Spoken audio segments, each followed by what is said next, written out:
Hi, everybody. Mike Hancock here, chairman of the Circle of Excellence group of companies. And I've got a good friend of mine. I was going to say a good old friend of mine, but we're not old, are we, Jane? No, we're No, young.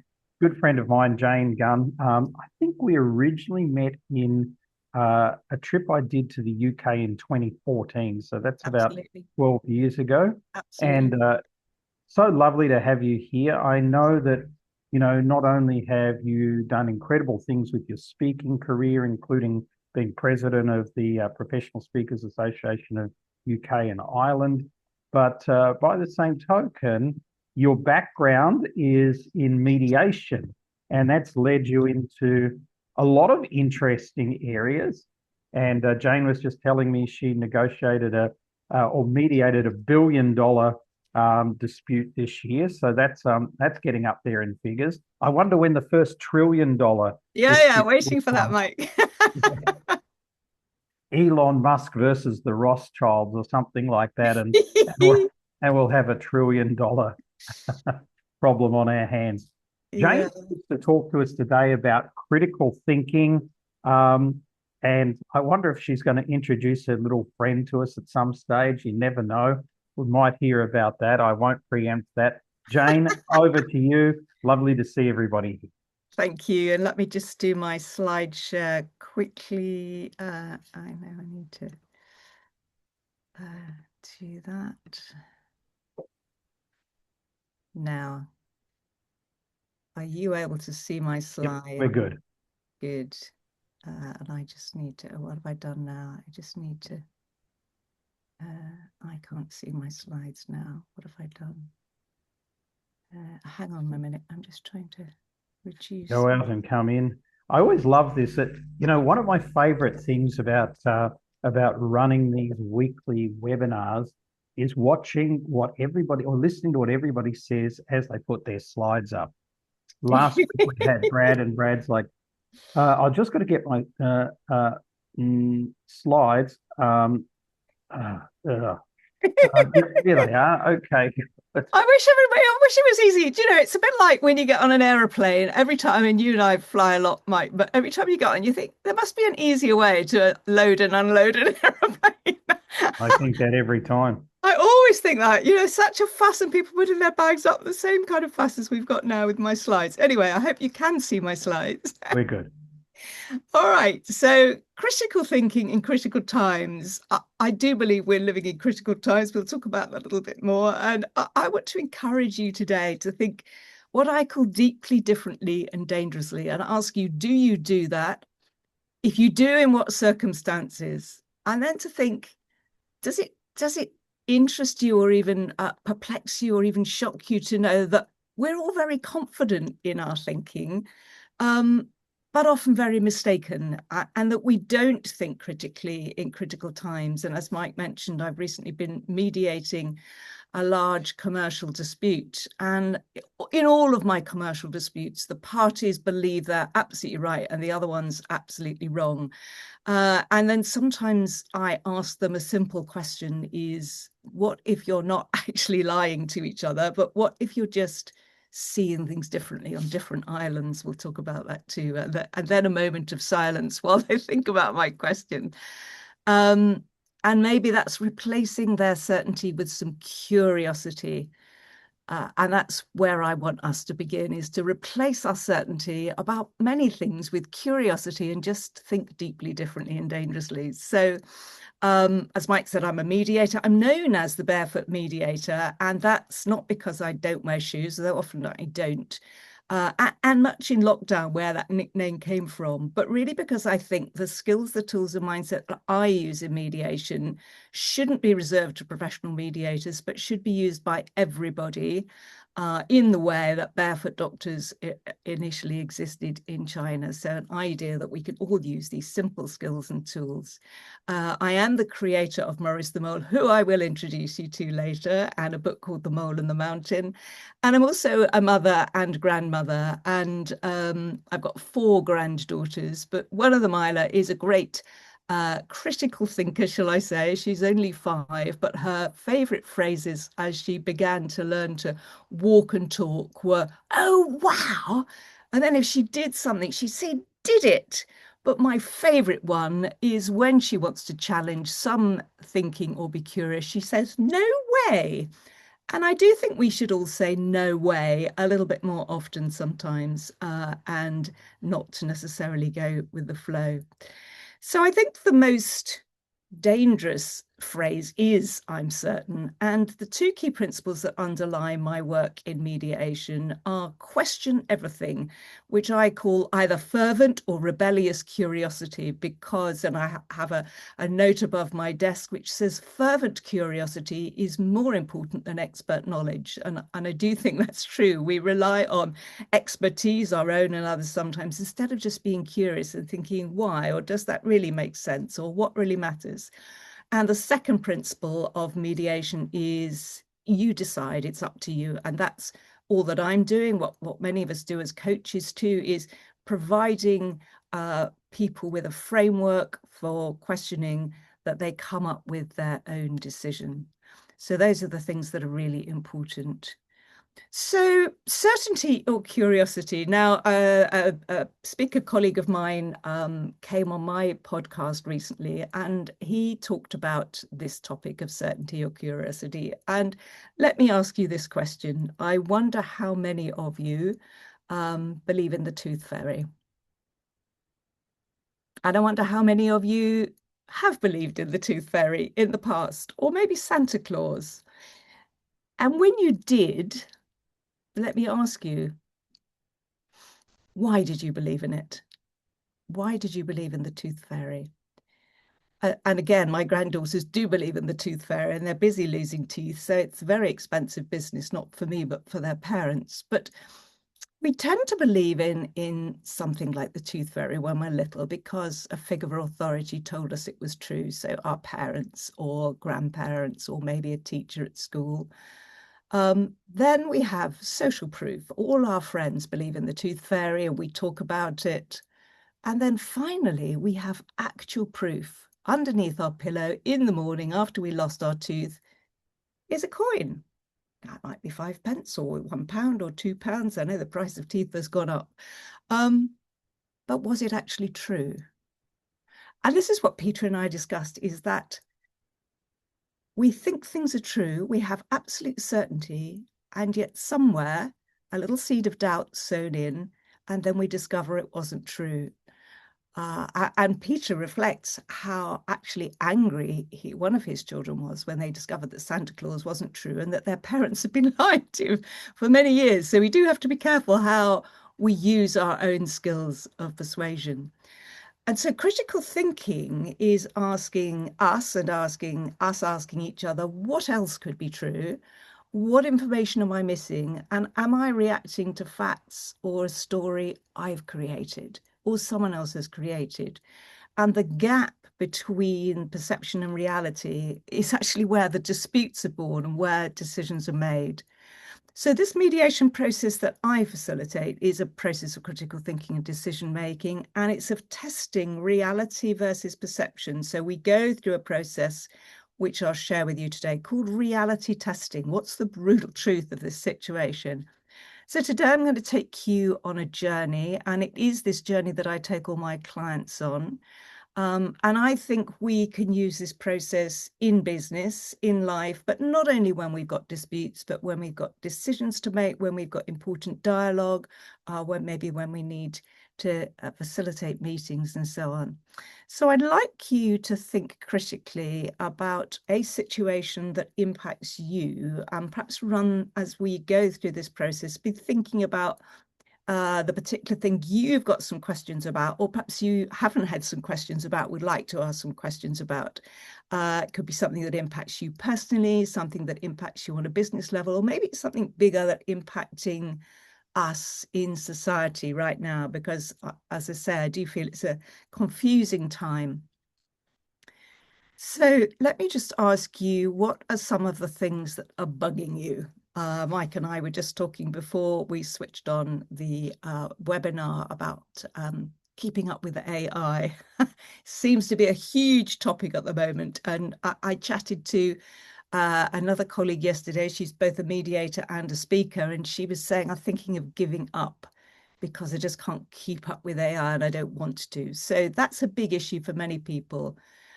Financial meltdown, we keep being threatened or promised that's going to happen. Staying relevant, how do we stay relevant in this world that's going so fast? What about the impact of geopolitics? Then many of us are suffering from stress and burnout, as I say, thinking about quitting. And then what impact is all of that having on our relationships and on our health and on our well-being and even how we treat the family dog? So there's some things I'm sure you could add to the list, and do add in the chat box any other thoughts that you've got about things that are bugging you right now. So there's a difference then between what I call herd mentality, following what everybody else is doing, and herd mentality, which is the sense of being heard and or of hearing others. So herd mentality, for example, in this meeting, is where we all agree, right? And everybody smiles, but underneath they don't agree. And I've been a chair of a board in the past where people tended to agree in the meeting and then went away and wrote me very long emails to say they didn't actually agree with what was going on in the meeting, but they didn't have the courage to speak up or to think critically in that meeting. So herd mentality is perhaps then whose voice haven't we heard? And this skill of thinking critically can be about pausing, inviting, and listening. So I believe that what I'm sharing with you is also a leadership superpower. And what is it that stops critical thinking?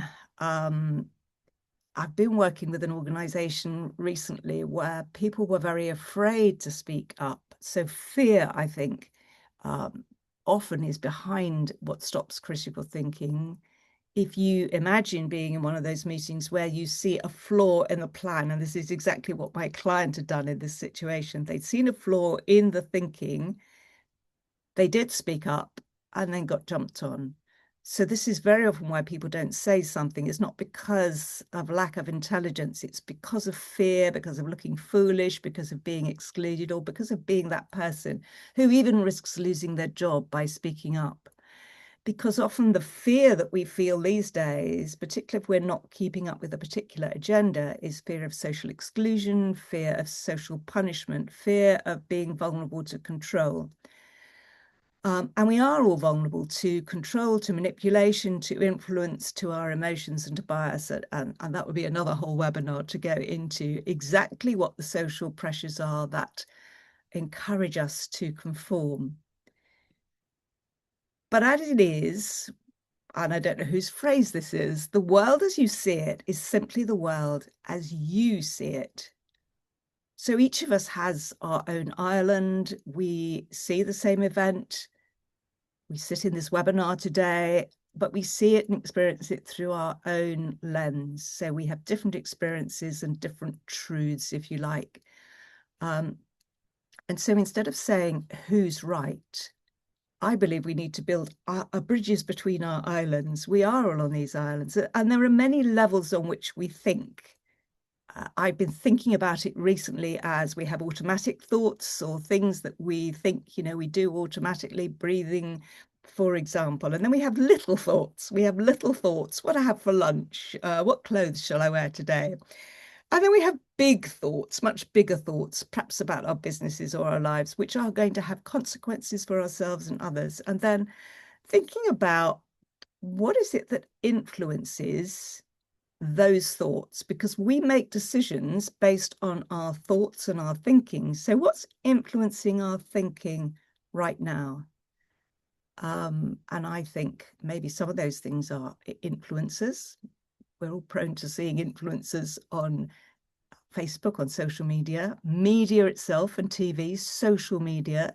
Of course, our family has a huge impact on what we think and believe, certainly in our younger years. And I'm very conscious of that with my grandchildren. Groups that we belong to, organizations like speaker groups and even Mike's group, they influence our thinking. Policies and protocols, advertising. I remember the first time when my daughter said, "Dad, Mummy, you're using the right soap powder." I said, "Well, how do you know that?" And she said, "Well, I saw it advertised on TV." And there you go, how easily we are influenced by advertising. And then a controversial subject maybe, but substances, even a cup of coffee, alcohol, drugs, neurodiversity, all of those impact how and why we think. And so there's no criticism in that. It's just being aware of perhaps we are not thinking entirely independently. Perhaps we are being programmed to a degree in the way we think and see things. So we need to think then about books and media and AI, not as sources of truth, which often they're sold to us as, but actually they reflect a perspective and a narrative of the writer, of the producer, and that when we read and do training courses and gather information, we're doing that to gather information and wisdom. So one of the things I say about my work is we need to have fully informed consent. And that means we need to get fully informed. And then we decide what to do with that information. Then we think critically about it. And so it isn't about following the crowd or adopting the latest trend or believing in the most persuasive narrative, but about doing what we believe is right. So I talk then about the flawed approach. The flawed approach is to believe that you're right or that someone else is right or the particular narrative is right, and then defend that to the death. And that's what I see happening in the legal cases that I mediate. I call that the injection theory, because every lawyer I know believes that if they create the most persuasive argument and they load it directly into their syringe and directly inject it into the brain of the other person, actually by providing them with stacks of legal documents and proof, the others will say, I can see that you're right, and we'll give in. But that never happens. So, but the trouble with that approach is when we believe that we're right or that somebody else is right, we start defending that. We move into this space of defend and attack, and we fail to step back and think critically either about our own thinking or about other people's thinking. And everything feels like an insult or a threat, and resolution or even reality slips further away from us. And we often end up in this place that I call the murky, or the deep, dark abyss. And I'll come back to why I've talked about this, but WMD stands for Weapons of Mass Destruction. So we end up in a place which is very destructive to us. And the WMD, you'll see why we have that shortly. So let's move on to this alternative approach that I use with my clients. And I use a map and a compass. And actually one other thing that we'll come back to later. So as I say, we can use the map and the compass for dialogue, debate, disagreement, dispute, when you want to think about new direction or any decision. And the map is thinking about having a framework. Where do I actually want to end up? The compass is what process will guide me. And the compass, as you'll see, is the process that I use with my clients in mediation. And then the critical thinking is, as we go through, perspective shifting, creating clarity under pressure, and principled decision making. And that's really important. So as I say, think of one thing that's bugging you at the moment that you'd like to make a deeper inquiry about, and let's go through that process. So the second WMD is what would Morris do? In my book, The Mole and the Mountain, is a character called Morris. I will introduce you to him later. The story, very briefly, is about Morris waking up after a storm and his entire home, the tunnels under the oak tree, has been destroyed. The oak tree is blown over that had been there for 300 years. And he has to think critically, what do I do next? Do I just burrow down, hide away, and pretend that nothing happened? Or do I open up, look at the options, and go out into the landscape that's opened up for me and make some choices for myself? So that's, in a very brief nutshell, the story of Morris. And it's about shifting from darkness and tunnel vision to this journey of discovery, facing reality, making informed choices, and reaching eventually the mountain top. So here's the map. This is the map that is in my book and the story that unfolds. And as you can see, it's quite a landscape. And I'm going to introduce you to just 4 elements of that map, which we go through as we go on the journey. There's the storm, the crisis, the thing you need to think about. There's this place where you can't think clearly and you're stuck in the mud, which we call the murky swamp of reality. Then there's the bridge of courage over which you need to go if you're going to really make a decision and stick to it. And finally, there's the mountain top of experience. Where is it you're going? What does it look like? And actually, how long is the journey to get there? Longer than you think. And then just a few more of the elements on the map there. There's the fallen oak tree. Life is never, ever, ever going back to how it was before. How many of us in COVID lockdown thought, well, we'll just sit it out for 3 weeks and it'll all be fine. It wasn't. So never believe life is going back to as it was before. Many of us are wearing the wrong shoes. That could be the wrong mindset. It could be we've got the wrong people around us. Think about that. We've all got a lot of baggage. We've all been around for a while and we're carrying baggage. Be aware of it. You can't see it. It's on your back, but it's there. And there's always a slippery snake at the crossroads who wants to influence, manipulate, draw you into his world or her world. Be aware of the slippery snake.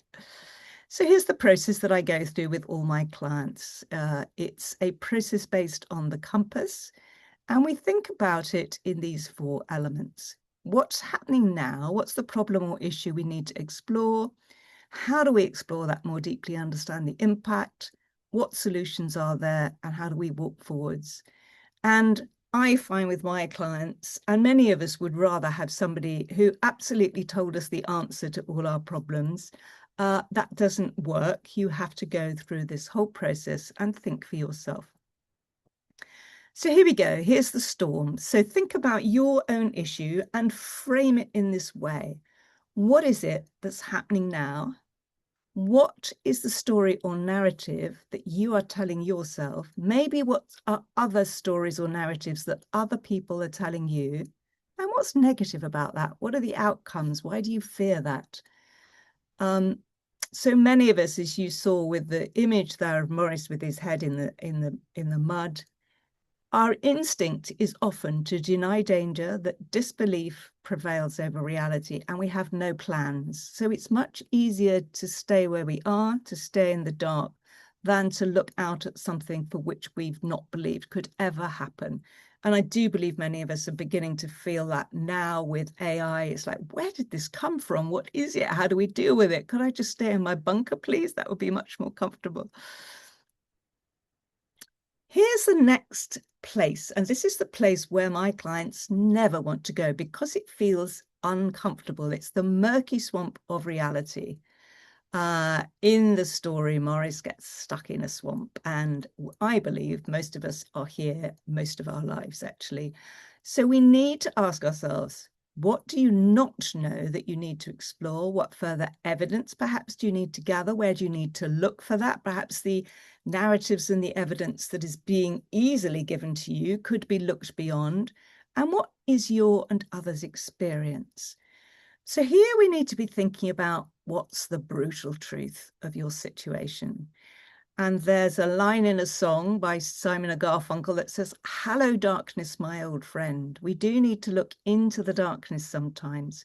Brian Tracy, the famous speaker, has said that he revealed a secret that enables you to solve any problem, which says, sit quietly and go into the darkness, go into the silence. So this is where you need to think deeply, differently, and dangerously. If you want to go higher, you've got to go deeper first. And that can always feel uncomfortable. So thinking about what support do you need at this stage from someone to help you do this deep exploration. Next step is the bridge of courage. What is possible? Where could you go from here? What are the options? What other suggestions are there? And what do you need to settle this? And by settle it, I mean, what do you need to draw a line under that, not to have to wake up and feel regret, to know that you've made a good decision and you don't have to look back. So that's about being able to draw a line and say, I made the best decision at the time, I'm moving forward. So here you need to have options, but you also need to have criteria. When I've been chairing meetings, and I've often said to people who are making big decisions around their businesses, what are the criteria for your decision? They look at me very puzzled and say, we don't really know. But that's an important question. What are the criteria? What's driving your decision? And the question you can ask here is who and what matters most to you and why? And who and what matters most to them and why? So thinking about some really critical questions here. And this is where our values come in. Here are the set of values that I use as a mediator. But what are your criteria and what are your core values that drive your decision making, whatever is happening?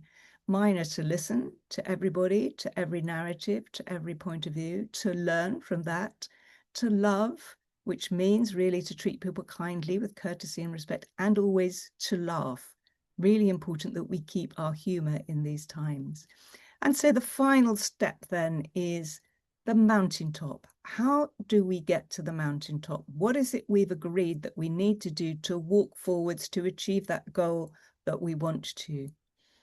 What have you learned along the way? I like to think of myself these days as an elder. I've gathered a lot of wisdom along the way, mostly from making mistakes, from having challenging times. What wisdom have you gained? And what is it that now enables you to see this whole picture? Have a look at Morris here. He can suddenly see the whole landscape. Now, the final part of this journey, and one that I'm just adding so you can see the sketches are only in sketch form, is the acorn.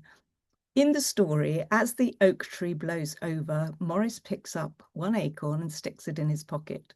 And finally, at the end of his journey, however long that took, he gets to the top of the mountain, or maybe the base of the mountain, because I don't think an acorn would grow at the top, but he plants his acorn. And I want to think about, for you, what is your acorn? What is your why? What is the seed you hope to plant that will live beyond you? I was talking to Mike before we started the webinar about 7 generations thinking, and I've been exploring back to my ancestors several generations ago. My great-great-great-grandfather was born exactly 200 years before me. And then moving forward, I can now see 2 generations with my children and grandchildren, but thinking about a time beyond even that. Everything that we're making decisions about now, in particular things like AI, are going to impact generations beyond us. It's not just about us and what's great for our business and what might bring in more money, I think, but to plant a tree under whose shade you will never sit. I can't remember whose saying that is. But the acorn we plant in our thinking and our deciding has the potential to create a forest. Just think about that. So what is your acorn and what is your forest? So just a final wrap up then. Some questions to promote critical thinking for you are: how do you know this is true? What are the underlying assumptions of your argument? What's another way for you to look at this? And this in particular, what are the larger implications of this decision? So I have a phrase which I'm beginning to use, is that only dead fish go with the flow. We live in a world that rewards speed, certainty, and slogans. We feel it all the time. I believe critical thinking is teaching us something radical. It's teaching us something that maybe the loudest people are not the wisest, but perhaps the wisest people are the most curious. And critical thinking is not about winning arguments, as we saw. Maybe it's about pausing. So when everybody else is rushing in one direction, maybe we pause, maybe we even turn in the opposite direction. It's about asking better questions, questioning everything. That's really my mantra. Question everything. Choose understanding over assumptions. And the map that I've shown you reminds us where we want to go. The compass reminds us how to move forwards. And then this acorn is reminding us of our why. So my final word to you really is that storms are coming. Storms are always coming in the workplace, in the boardroom, in life. And the question is not whether you'll face them. It's how you'll face the challenges and complexity. Do you face them with fear or with curiosity, with certainty or with humility or with reaction or with that wisdom which we all build over time? So my invitation to you is to stop, ask a better question, to dig, to think deeply, differently, and dangerously, and not to go with the flow, to have humor, humanity, and humility. So finally, remember, only dead fish go with the flow. Thank you very much. I've got a couple more slides I always forget to show, but here's The Mole and the Mountain, a parable for our time, if anybody's interested in it. And here I am on LinkedIn. If you would like a handout, a summary of this presentation, please email me. I'll put there's my email address there. And I'm happy to share that with you. Thank you, Mike, for inviting me today. Jane, thank you. I was going to say, just before we go, you can put that slide back up, but we'll do that maybe Oh, in another couple of minutes. So with you, there's Morris. Yes, Morris. Morris. I've had Morris made into an actual figure who travels around the world with me. So Yeah, he is an exceptional creature. That is for sure.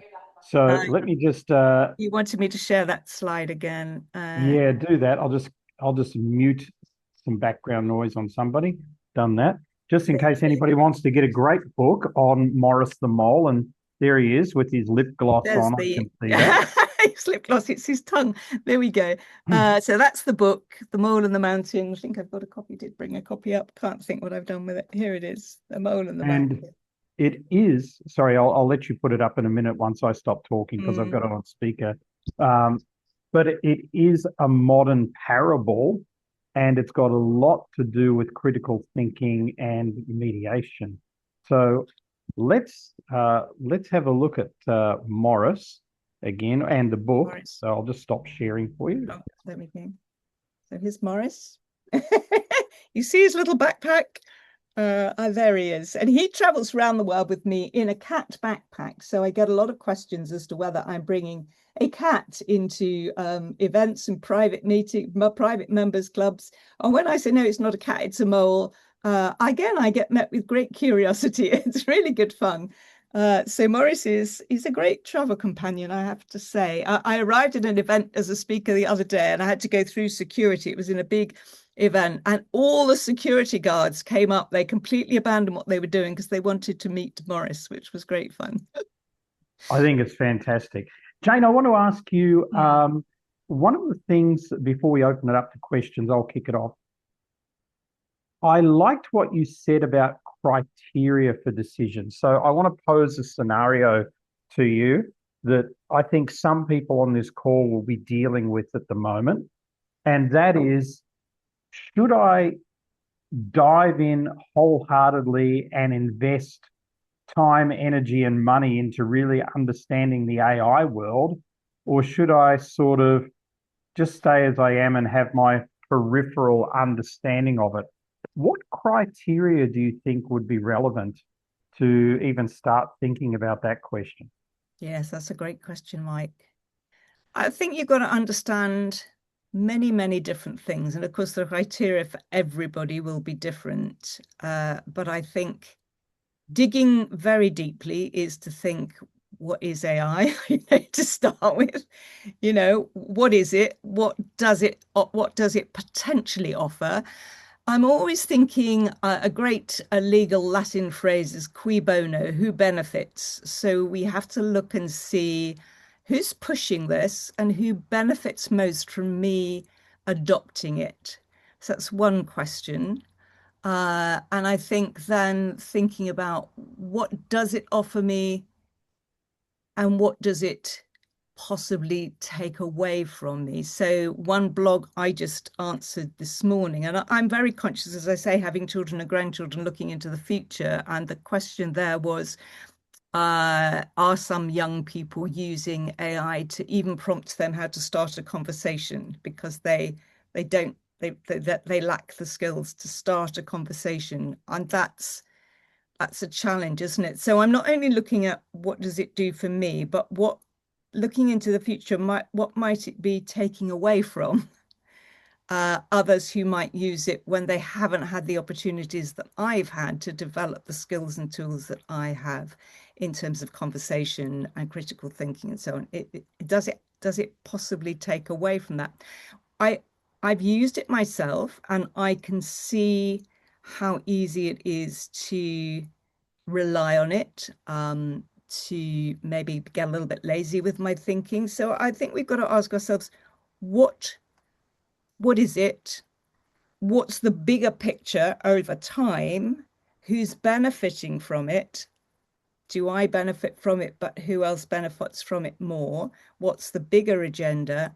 Um, and exactly how am I going to use it? What is it going to do for me? I yet don't know anybody who tells me they're spending half their day relaxing now because they're so much less Exactly. busy. Exactly. That's exactly what I think. Fred's got in the chat here, weirdly enough, one of the hottest skills at the moment is the ability to reach out and talk to strangers. And that's so true. Laura before that says, I'll come back to Fred's story. Laura says, our daughter's nickname is Catmull. It's a long story, don't ask. So, but coming back to Fred's statement there is when Lundy and I got married, you have the tables at the wedding and you put people together who may not know each other. And you're always trying to put people who like each other with people who like each other and all that sort of stuff. So we decided what we would do is we would have a booklet on the table. And in that booklet was basically a short bio on every attendee at the wedding, and suggested questions at the bottom of each page that you could ask somebody to Fantastic. stimulate conversation. Fantastic. And everybody came to us and said, wow, these books are so good. I learned so much about such and such. Oh, and then I went to try and find this person and I asked them this. And it's in relation to what Fred said here. Most of us don't have the ability to really do more than small talk with strangers. And that seems to have died off in the last Yes. 20 years. So And that I was think, exactly the point my friend was making yesterday, who felt she lives on her own. She felt she was getting sucked into AI, the AI world. And she said, I'm really thirsting for deep conversations. yeah, yeah, And where are they? yeah. AI's got a lot of good things going Yeah. for it, but I agree with you. I think 2026 is the year, statistically, that people are more stressed and more overworked than ever before. There's statistical facts, and it happens both in corporates and in the entrepreneur space, which is where we all are as Yes. well. So, AI is not necessarily the biggest gift that we may have thought of. I don't know anybody who at the moment is relaxing and taking more time out than they ever used to. I think Mm. most people are working more difficult. Okay, let's open it up. Diana here, aim to be the most interested person in the room, not the Yeah. most interesting. That's so true as well. Yeah. Yeah. Any questions for Jane on, yes, James, go for it. Jane, thank you. Excellent talk this morning. Thank But I you. want to ask you a question. So you have done a lot of mediation in your life. Hmm. Have you ever come across a case where someone is like 100% guilty? It's not about guilt, really, the work that I do. So it's one of Or the in the things. wrong? Uh, Again, it's not about me decide. So I don't decide as a mediator whether someone's right or wrong or guilty or not guilty. What I'm trying to do is work with two or more people who are in a dilemma and help them decide what the way out of that is. So, maybe something else I'll come on to, because I'm just working on another presentation at the moment which may be relevant to this, but it's really about me. So supposing it's thinking about a workplace situation, which I've been doing recently with someone, and thinking, can those two people work together? Has maybe one of them not been behaving well?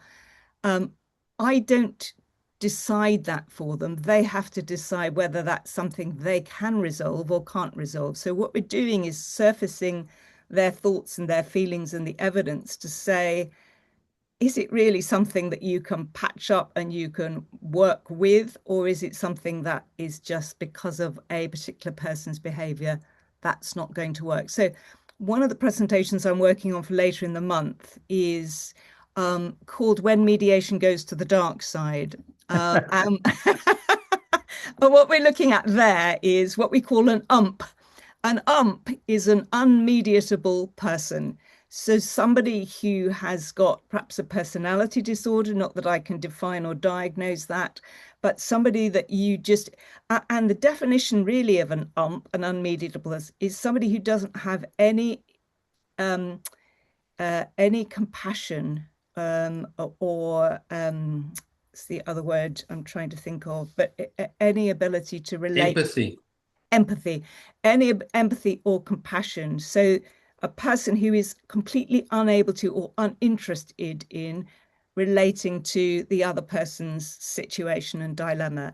That person is not interested in shifting or resolving. They just want to stay where they are. And if that person, as they are, is disrupting the team or disrupting the relationship, you know, many of us know you have to walk away. I've been in that situation myself before.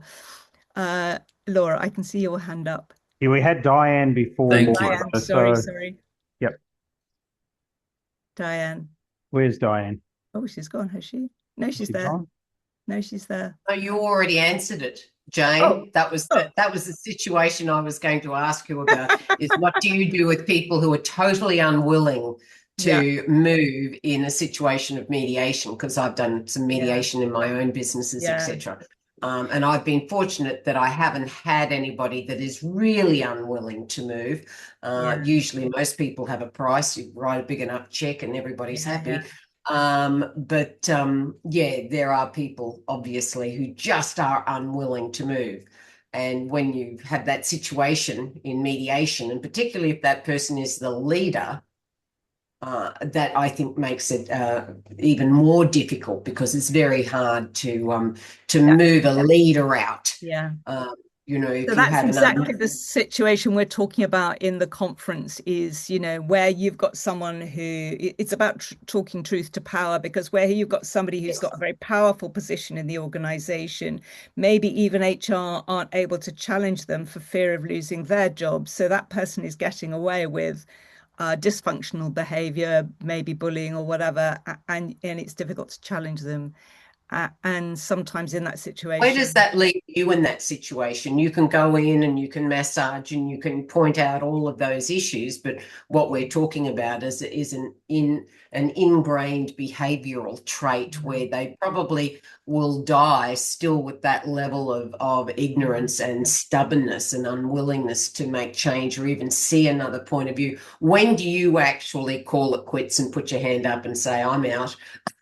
Yeah, I mean, I think when you begin to realize that, and you can just say, you know, that person isn't willing to enter the mediation process, or I've got as far as I can go on one particular issue I've been dealing with recently. And what my colleague and I were deciding is we could do is to offer a kind of review. So just to give some feedback of what the situation is. But that comes back to this murky swamp, is that's about facing the brutal truth. It's about the brutal reality here is, I used to think my job as a mediator was to come in and make things nice. You know, people make a mess in the kitchen and then they call me up and they want me to come in and make a nice omelette for tea, but you know, it doesn't work like that.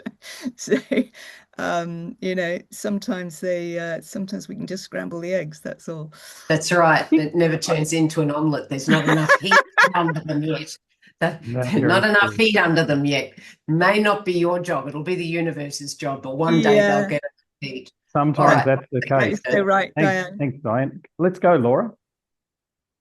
My question is similar, in a similar area. It also is based, comes to also what you had mentioned, Mike, that most people don't know what to do beyond small talk. The other thing that, of course, happens in this day and age in political atmosphere worldwide is they go immediately to a very emotional reaction to anything, and which is just one of the biggest challenges. But that's very similar to what you've been speaking about. There are two other things that just, Jane, it's brilliant. I've always loved listening to you and learning from you, and this is just has been wonderful. There were a couple of things that you said that just touched my heart. I think mediation is, when I work with coaches, mediation is one of the highest, forms of any kind of coaching and work that you can do. And one of the things that I mention is Milton Erickson, the famous hypnotherapist, when he would be with a patient and they would ask him, what can you cure this, or what can we do to cure this? He would always say, I don't know, but I'm curious to find out. So I love, if the mentality we all need to have. So thank you for that. And the other thing that I just loved is the difference between the herd mentality and the herd mentality. That's beautiful. Just beautiful. Yeah. Thank you so much. Thank you. Great. Thank you, Laura. Anyone else? Any final questions for Jane? No. Jane, I just wanted. Can I just say something? Mike, it was just so funny because Jane and I and Andy were sat next to each other last Wednesday night. How bizarre. We haven't met before, and then suddenly we're sat there, and then suddenly you have, Jane's here on the call, which was really amazing. So we managed to pop into PSA UK East Midlands, and Jane was doing a presentation. So thank you, Jane. It was lovely meeting you there. Thank you, Claire. Yes, lovely to meet you. And we must connect on LinkedIn. Claire, I guess you just learned that it's very, very. If Mike doesn't know somebody, they're probably not worth knowing, right? So. And Jane's right up there on people who I very much respect and Thank you, Mike. and love. And Jane, it's so interesting when you talk about the people who just will not negotiate. I had a couple of those in corporate, and I've had a couple since that just won't go there. And I've tried one thing, and it's worked half the time, just half the time. And I remember with one particular individual, this is outside of corporate, and he was just heading left, and he had all the power, and everybody else wanted to go, not even right, but center to right, not politically, but in the situation. And I said to him, nobody's talking to you about this, so I guess I have to. He goes, what are you talking about? I said, I'm really concerned about the reputation that you've spent years building is going to be torn down because of your position. Yes. And he went, what are you talking about? And I said, the other people are too scared to come to you, but they all feel this. And there's a lot of talk behind your back. And I hate to see that because I know how hard you've worked to get where you are. And he went, I need to talk to them. I said, you need to talk to them nicely. And so he actually held an open meeting and said, I hear that I'm doing a lot of things to upset you. What are they? And then one or two people spoke up, and he was able to shift, not all the way, but he definitely shifted, and it created a lot of goodwill. So I often found that reputation card is a good, because a lot of people are, they don't think that they're going to be affected by their position on something. Yeah. I've actually got an interesting one this afternoon. I won't mention their name, but on their meeting with me, they've put down how I reference them. I know exactly what that's about because I mentioned on a call that they were on about 6 months ago, something that they said, and they bumped up on the call. They were a participant and said, I didn't say that. I never said that. And I was like, that's weird because I know you did. And then afterwards they came to me and said, I wish you hadn't have said that because that was something I used to say at a point of my life that I don't say anymore. I said, sorry, I didn't know that. And so now they're coming back and trying to say, I don't want to be referenced like that anymore, which of course I wouldn't now that they've told me. But it's fascinating for me how much that spun them out of control in something that they used to do, which actually was pretty harmless, quite frankly. But these I'll tell you what that's about, Mike. One of the things I talk about not in this talk, is escalation of conflict and how we move from effective conversations rapidly down an escalator to forming narratives in our head about what's going on. But the final phase of that, before you go into the abyss that I've talked about there, is loss of face. And what you're talking about there is people are terrified of losing face. So if you plug into that, and say, what is it that you need to maintain? I mean, you know, you can look at on the global stage of players like Donald Trump and so on. It's all about face, reputation. How am I perceived? And in particular, for anybody with any kind of personality disorder, that sort of sense of maintaining their status, their sense of status, is really, really important for them. So, yeah, and I think that's the good point. We've got to help people, if we're mediating or having an issue with them, to try and maintain their face at the same time that we're trying to get them to bend a little bit to our side of the coin, I think is really interesting. Yeah. Jane, thank you so much for today, this morning, this afternoon, this evening, depending on where you are in the world. I really appreciate your time. I think everybody had a really good learning there, and thank you, everybody. The recording will be out a little bit later on if you want to go back in and check into it. Next week on this call, Lundy is back, so be ready for that. And Jane, I wish you all the best until I see you and Morris somewhere around the world. Yes, thank you very much. Thanks, everybody. Bye. Thank you very much. Go well. Bye-bye. Thank you. Bye-bye. Bye. Thank you very much.